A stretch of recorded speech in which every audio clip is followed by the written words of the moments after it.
The Apostle Paul wrote some familiar words. He wrote, "In every place of worship, I want men to pray with holy hands." And I think by holy hands, he means with good hands, hands of love, lifted to God, free from anger and controversy.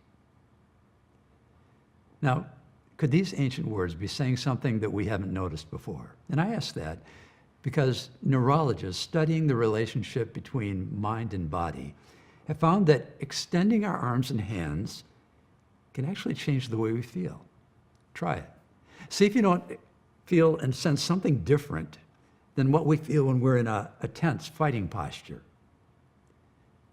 So in that light, I'm wondering, when Paul writes, "In every place of worship, I want men to pray with holy hands lifted up to God, free from anger and controversy," is that his way of calling for a new posture in fighting our personal, social, and political battles?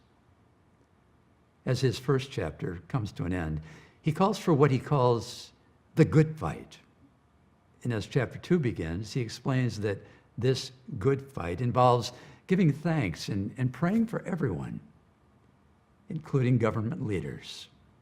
It's a strange thought for someone writing in the shadow of an oppressive Roman emperor by the name of Nero. So here's a thought. For some of us, maybe it's time to adopt a new posture in the good fight.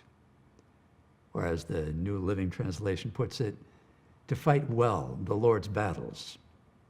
Maybe it's time to support our hearts of faith physically, with outstretched hands to God and to one another, and even the government leaders who tend to frighten and madden us. Father in heaven, please help us today to remember that it was your Son who, as he was dying for our sins with extended arms and hands nailed to a cross, prayed, "Father, forgive them. They don't know what they're doing."